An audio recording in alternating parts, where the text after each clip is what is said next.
The United States and Iran wrapped another round of indirect talks in Qatar on Wednesday, but there is still no sign of progress toward a lasting peace deal. Sources familiar with the discussions say negotiators spent 2 days focusing on practical issues that they said had been resolved when the interim agreement was announced 2 weeks ago. That includes restoring shipping through the Strait of Hormuz and unfreezing Iranian funds.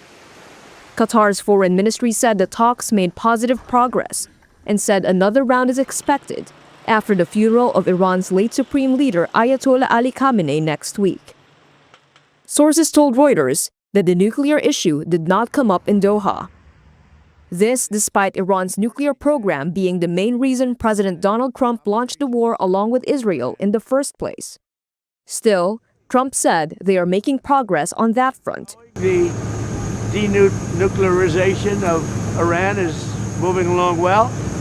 They've had very good meetings, and we'll see. We hit them very hard for 3 nights, as you know, but we're getting along very well. U.S. Vice President J.D. Vance said talks on Iran's nuclear activities would come later. The negotiations were conducted through Qatari and Pakistani mediators, meeting with the American and Iranian delegations separately. The Strait of Hormuz, which carried around a fifth of the world's oil and liquefied natural gas trade before the war, remains a major issue. While shipping has partially resumed, questions remain over the future of the route. Iran has said it wants international recognition of its control over the strait, even if it has to do so by force.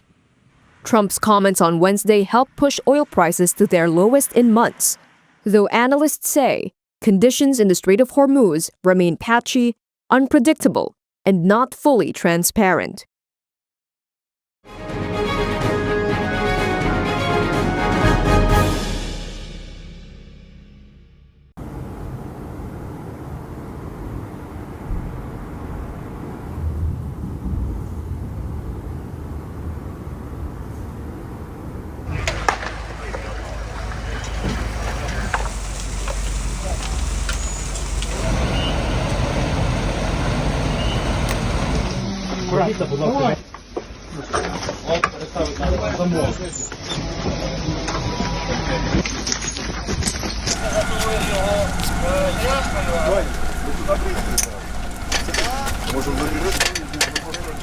Обережно тут перевірю. Отак трохи.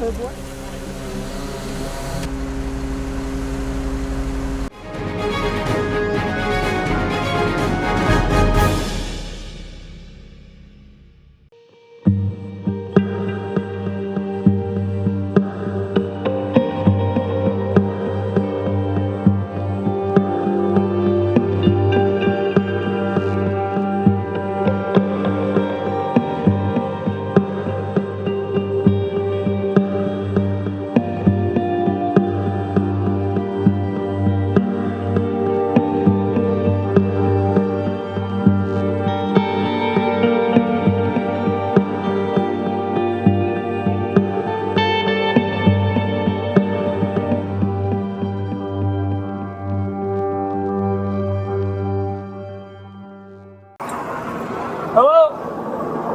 How you doing? Can you just stay where you are? Rob, you good? How you doing? Well, you can't be up here. All right. Yeah, I'm okay. Yeah. Rob, come on up. Give me this. You guys gonna be cooperative? You cooperate? Matt, you're on. On any room. All right, bring her to the other side. It's open over there. Just bring her over there You so he can come down Just so you're, before he goes back up. What language do you guys speak? Russian. All right. I understand, but not so.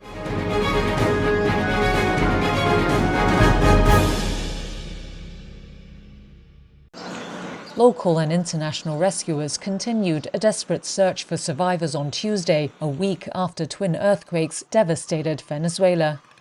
In the coastal town of Carabayeda, a team from Los Angeles was shown trying to listen for signs of life under a pile of rubble. Tens of thousands of people remained missing 2 days after the critical 72-hour survival window, an International Rescue Committee statement said. After that period, survival chances drop sharply, though emergency workers were holding on to some hope. Local rescuer Alfredo described the moment they heard noise on Tuesday. Thump, thump, oh my God, there really is someone down there, he said. In the early hours overnight, Jordanian emergency workers were heard cheering as they pulled a child out alive from under a collapsed building in Caracas. But that was the only reported survivor on the 6th day of rescue efforts, Venezuelan officials said. Mostly, rescuers are finding little more than grim silence.